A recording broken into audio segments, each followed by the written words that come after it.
Hello guys, very good morning. आज का हमारा लास्ट टॉपिक है ब्लड टेस्ट के बारे में। ओके, इससे पहले हमने बेसिक ब्लड टेस्ट से रिलेटेड सारी रिपोर्ट्स का 1 बाय 1 करके जो जो इम्पोर्टेंट टेस्ट हैं उनके बारे में हमने डिस्कस किया था। तो आज का जो हमारा ये है 14th टेस्ट है। जो भी 14-15 टोटल इम्पोर्टेंट टेस्ट की जो लिस्ट थी हमारी बेसिक ब्लड टेस्ट की, उनमें ये लास्ट वाला है। और यह है स्टमक अल्ट्रासाउंड, एब्डोमिनल का अल्ट्रासाउंड टेस्ट होता है, एक इमेजिंग टेस्ट होता है मशीन के थ्रू। और ये टेस्ट करवाना क्यों ज़रूरी है, ओके, इस पे भी हम डिस्कस करने वाले हैं। इससे पहले हम ये समझ लें कि हमारा जो टोटल ये सीरीज है, इसमें हमने बेसिक ब्लड टेस्ट लिया है, जिसमें आप कोई भी नया एक्सरसाइज स्टार्ट कर रहे हैं या नया डाइट प्लान स्टार्ट कर रहे हैं, कुछ भी नया आपका जो भी गोल सेट किया है, तो उससे पहले हमारी बॉडी का जो असेसमेंट होता है उसमें फिजिकल असेसमेंट होता है और एक ब्लड टेस्ट होता है। तो फिजिकल असेसमेंट में जैसे मेजरमेंट टेप से मेजरमेंट लिया, या आपने साइड से, फ्रंट से, बैक से फ़ोटो क्लिक किया है, वेट चेक किया है मशीन पे, या इन बॉडी चेक किया है कि बॉडी का फैट परसेंटेज कितना है। और उसके अलावा एक basic blood test, random test जो होते हैं, जिससे पता चलेगा कि हमारा करंट हेल्थ स्टेटस क्या है। उसकी लिस्ट में से हमारा जो चल रहा था सीरीज़, ओके।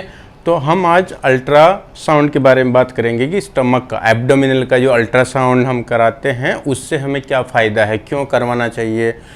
तो ये है स्टमक, क्योंकि हमारा जो ये एब्डोमिनल वाला एरिया है, बहुत सारे वाइटल ऑर्गन्स इसी लोकेशन में होते हैं। इसलिए हम जब ये वाला कराते हैं अल्ट्रासाउंड, तो इसकी स्कैनिंग में हमको बहुत सारी चीज़ें पता चलती है कि हमारे स्टमक में कहीं इन्फेक्शन तो नहीं है, इन्फ्लेमेशन तो नहीं है, कोई बड़े ऑर्गन का कुछ डैमेज तो नहीं है, बहुत सारी चीज़ें। तो उस पर ही हम डिस्कस करने वाले हैं।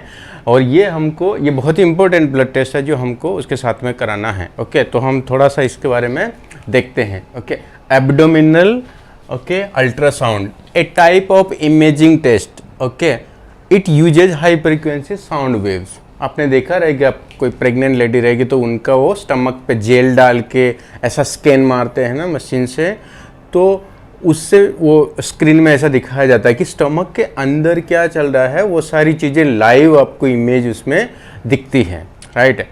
तो ये बहुत ही इम्पोर्टेंट है। इससे उसके अलावा भी, वो तो एक चीज़ है, किसी का प्रेगनेंसी का ट्रैकिंग करना पड़ेगा पूरा, जब तक उनका वो साइकिल चलता है, प्रेगनेंसी का नेटल पीरियड चलता है, वो उसमें आता है। तो हमको ये उसके अलावा क्यों करना है, ओके, वो देखते हैं। तो इसमें देखिए, ये हो गया कि हाई फ्रीक्वेंसी साउंड, ये एक टेक्निक होता है जिसके थ्रू ये टेस्ट किया जाता है to create a picture of the organs and blood vessels in the abdomen. Abdomen के अंदर जो मेन ऑर्गन्स है, स्प्लीन हो गया, चाहे अपना किडनी हो गया, लीवर हो गया, बहुत सारे ऑर्गन्स होते हैं, और blood vessels including aorta, okay. इसके लिए हम ये टेस्ट करते हैं। इसमें ये चीज़ें दिखाई जाती है। It may require 8 to 12 hours. इसमें फास्टिंग का भी ज़रूरत पड़ता है, क्योंकि फास्टिंग से क्या है, सारी चीज़ें क्लियर दिखेगी, कोई प्रोसेस अंदर नहीं चल रहा, तो उससे जो है ज़्यादा एक्यूरेसी रिजल्ट में आती है, ओके।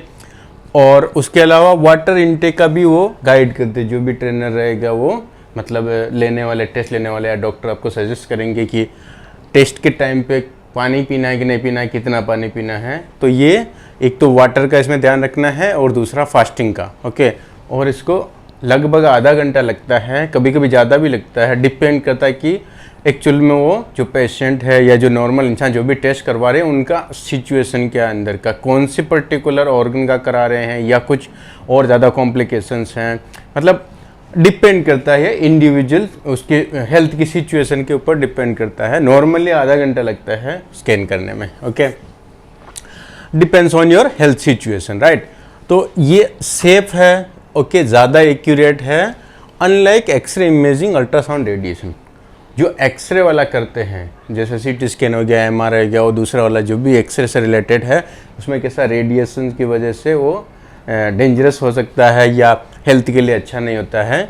लेकिन इसमें ऐसा नहीं होता, एकदम सिंपल टेस्ट होता है और रिस्क फ्री होता है, ओके। इसलिए हमको ये करवाएंगे तो भी प्रॉब्लम कुछ नहीं है, ओके।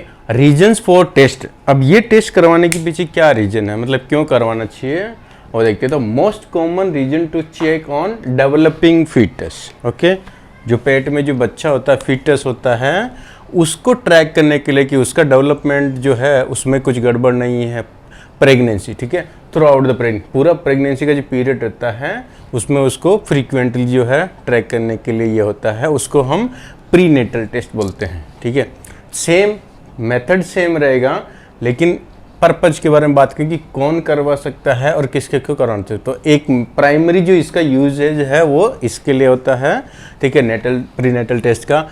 लेकिन हमको क्यों करवाना है वो देखते हैं कि and other causes to check vital organ, जितने भी इम्पोर्टेंट ऑर्गन्स हैं, ओके, हेल्थ स्टेटस, जितने भी ऑर्गन हैं, मेन ऑर्गन्स हैं बॉडी के अंदर, उसका हेल्थ स्टेटस चेक करने के लिए वो कितने हेल्दी हैं, कहीं इन्फ्लेमेशन नहीं है या इन्फेक्शन तो नहीं है। एब्डोमेन के अंदर जितने भी बड़े बड़े ऑर्गन्स हैं इंपॉर्टेंट, फॉर एग्जांपल लीवर हो गया, ठीक है, पेंक्रियाज साइड में, ओके, जहाँ से इंसुलिन प्रोड्यूस होता है, गोल ब्लैडर, ओके, लीवर के पास, किडनी का भी इसमें दिखाएगा, स्प्लीन, ये भी एक ऑर्गन होता है, ब्लड फिल्ट्रेशन में भी हेल्प करता है, प्लेटलेट वाइट ब्लड सेल का प्रोडक्शन होता है, ओके, और blood vessels, okay, like aorta, ये हार्ट का सबसे बड़ा वाला पाइपलाइन होता है जो बॉडी के थ्रू बॉडी में ब्लड सप्लाई होता है, इससे आउटपुट, एंड इंफीरियर वीना केवा,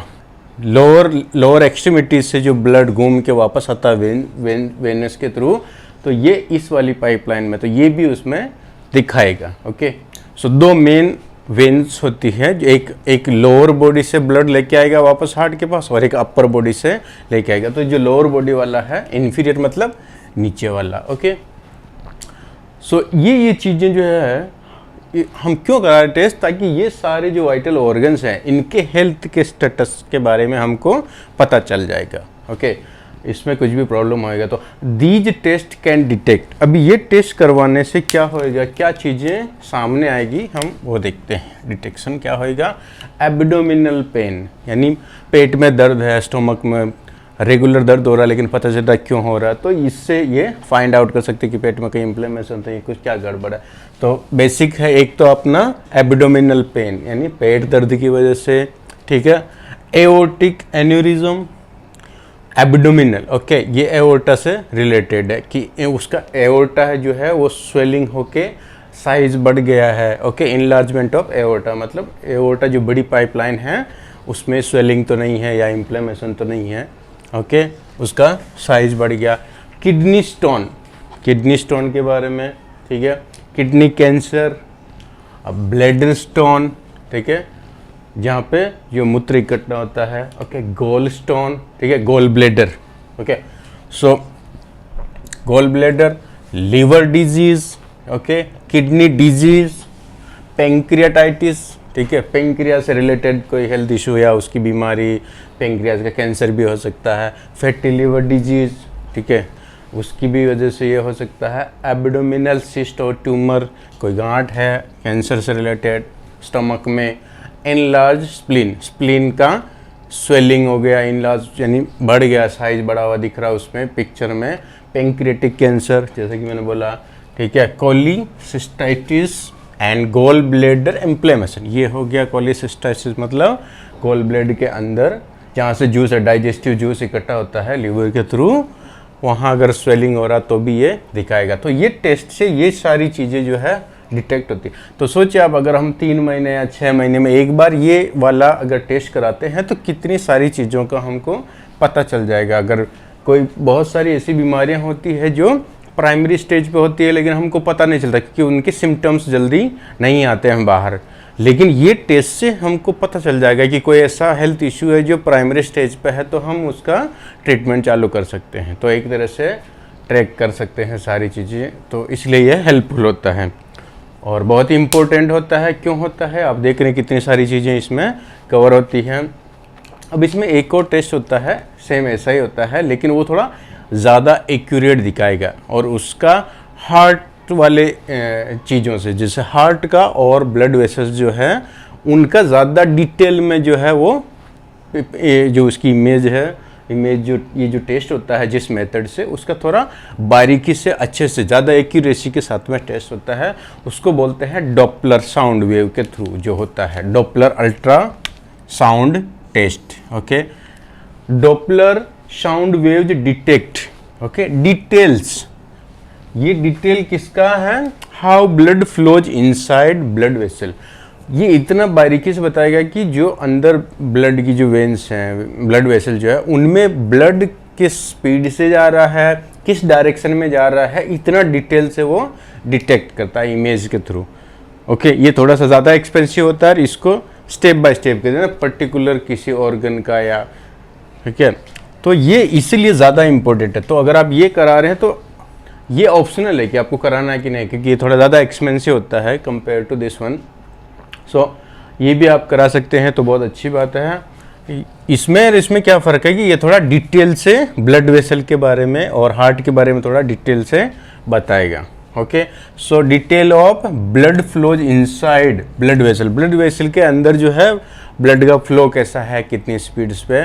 it can also detect cardiovascular, heart से related, okay, heart and blood vessel, ये हार्ट से ज़्यादा डोमिनेंट, मतलब इसका इफेक्ट जो है और इसका जो स्कैन है, डिटेक्शन है, ये मेन इस पर्पस से किया जाता है कि आपका हार्ट या ब्लड वेसल से, पंपिंग सिस्टम से रिलेटेड डिटेल में अगर कोई देखनी है चीज़ तो ये ज़्यादा हेल्पफुल है। ठीक है, हार्ट और blood vessel problem, it shows direction and the speed of the blood, इतना डिटेल में बताएगा कि किस डायरेक्शन में जो है ब्लड वेसल से ब्लड जा रहा है और किस स्पीड से जा रहा है। Okay, moving through arteries and veins, ठीक है, तो जो ब्लड सर्कुलेशन जो होता है, मतलब पूरा पंपिंग सिस्टम आ गया इसमें, हार्ट के थ्रू, हार्ट ब्लड पंप करेगा और वो ये आर्टरीज के थ्रू जाएगा बॉडी में, टिश्यूज में, और वापस कलेक्ट होके वेन के थ्रू वापस हार्ट में आएगा। तो वो पूरा जो साइकिल चलता पंपिंग सिस्टम का, ये उसमें बारीकी से है डिटेक्ट करेगा कि कहीं क्लॉटिंग वगैरह तो नहीं है। So it can identify blood clots, ये अगर ब्लड वेसल में कहीं पे भी ब्लड, मतलब ब्लड का जमा हो गया है, कहीं पे भी ब्लॉकेज आ रहा है, नैरोइंग आर्टरीज, अगर वो आर्टरीज नैरो हो गई है वहाँ से कुछ ब्लॉकेज की वजह से, तो ठीक, इतनी सारी चीज़ें ये बताएगा। And probable other problem, sorry spelling से, ठीक है, that affect the heart and the blood vessel in the legs, arms and stomach. तो जब ये वाला करते हैं तो आपका लेग्स का, आर्म्स का, स्टमक का ये भी कवर करता है कि ये वाला टेस्ट करना चाहिए। एक तो पंपिंग सिस्टम का और एक अपने लिम्स का, अपर लिम, लोअर लिम और स्टमक, एब्डोमिनल वाला एरिया है, इनका ये बारीकी से ब्लड वेसल और ये जो अफेक्ट हो रहा, दूसरी प्रॉब्लम हो रही है, उसके बारे में भी डिटेल से बताएगा। Okay, it is good to know what is happening behind the scene. तो ये सारे टेस्ट कराने से पता चलेगा एक्चुअली कि हमारे अंदर क्या चल रहा है। ओके, बाकी फालतू चीज़ों में हम इतना सारा खर्चा कर देते हैं, कोई दारू पी रहा है, कोई क्या कर रहा है, स्मोक कर रहा है, इतना सारा अननेसेसरी एक्सपेंसेस की बजाय आप हर 3 महीने 6 महीने में अगर आप 5-10 हज़ार रुपया ये टेस्ट में खर्च करते हैं तो ये हमारे लिए और अच्छी बात है, थोड़ा अवेयरनेस बढ़ जाता है अपने हेल्थ के बारे में, जो बहुत ही इम्पोर्टेंट है। ओके, अब इसके बाद में देखते हैं stomach ultrasound test cost around 3,000 to 5,000। जो नॉर्मल वाला जो हम अल्ट्रासाउंड टेस्ट कराते हैं उसका वो 3,000 से लेके 5,000 तक का खर्च आता है, और ये वाला जो डॉपलर अल्ट्रासाउंड वाला जो कराते हैं ये 3,000 से 12,000 तक का इसका खर्चा होता है। लेकिन इसमें अलग अलग है, कौन से पर्टिकुलर लिम्ब का करा रहे हैं, कौन से पर्टिकुलर ऑर्गन का करा रहे हैं, थोड़ा डिटेल से होता है वो। तो ये भी अलग अलग वेरी करता है कि आप कौन सा पार्ट का ये वाला करा रहे हैं। Okay, it all depends on which body part is doing and lab as well. अलग अलग लैब वालों का भी अलग अलग प्राइस रहता है, वो लोग का पैकेज रहता है। और जब आप बहुत अच्छे लेबोरेटरी में जाएंगे तो वहाँ और ज़्यादा कॉस्टली, ये लोकेशन का भी फ़र्क पड़ता है कि आप बड़े सिटी में है तो वहाँ ज़्यादा एक्सपेंसिव, छोटे सिटी में इतना एक्सपेंसिव नहीं। तो बहुत सारी चीज़ें इसमें मैटर करती है, लेकिन हमको बड़े लेवल पे इतना समझना है कि स्टमक का अल्ट्रासाउंड, मतलब स्टमक का एक स्कैनिंग कराना है जिससे पता चलेगा कि हमारे स्टमक के अंदर एब्डोमिन में जितने भी बड़े बड़े इंपॉर्टेंट ऑर्गन हैं वो किस तरह से फंक्शनिंग करें, कहीं किसी में कोई गड़बड़ तो नहीं है, और हार्ट और पंपिंग सिस्टम, ब्लड वेसल जो है वहाँ कोई ब्लॉकेज तो नहीं है, कोई प्रॉब्लम तो नहीं है। ये सारी चीज़ें ये फाइंड आउट करेगा। तो ज़रूरी नहीं कि हमको कोई हार्ट का प्रॉब्लम हो गया है, ब्लॉकेज आ गया तभी जाके हमको ये चेक कराना। ये रूटीन टेस्ट होता है, ये हमको हर 6 महीने या 3 महीने में ये चीज़ करानी चाहिए ताकि हमको पता चलेगा कि क्या गड़बड़ है और क्या नहीं है। ओके, इतना सा हमको समझना, एकदम सिंपल सी चीज़ है। अब इसके बेनिफिट देखिए आप, नॉन इन्वेजिव, ये टेस्ट कराने से डरना नहीं है आपको कि इतना डेंजरस टेस्ट है या कैसे करें क्या कराएंगे, एकदम सिंपल है। ठीक है, एक तो इसमें रेडिएशन का इंजेक्शन वाली कोई चीज़ नहीं है। बहुत सारे टेस्ट ऐसे होते हैं जो कुछ लोग जो है ना ब्लड टेस्ट का जो सैंपल लेते हैं उसमें ही उनको डर लगता है, या समझो कोई ऐसा रेडिएशन वाली चीज़ है कि आप ऐसा एक्सरे और टाइप का करा रहे हैं तो वो दूसरे साइड इफेक्ट हो सकते हैं, तो ऐसा भी इसमें कुछ नहीं है, तो ये प्रॉब्लम नहीं है। ठीक है, नॉन इन्वेसिव है, रियल टाइम इमेजिंग, एकदम लाइव आप देख सकते हैं, जो भी स्कैन हो रहा है उसमें लाइव दिखा रहा है कि अंदर के ऑर्गन्स जो है वो कैसे क्या, वो एकदम आप लाइव इमेज उसका देख सकते हैं। Visualisation of organ and function, कैसे फंक्शन करें, क्या क्या ऑर्गन है उसका लाइव इमेज आता है। Okay, safe, no problem. ठीक है, कोई इसका नुकसान नहीं है। नो एडवर्स बायोलॉजिकल इफेक्ट, इसका कोई भी बायोलॉजिकल इफेक्ट नहीं है जैसे रेडिएशन वगैरह।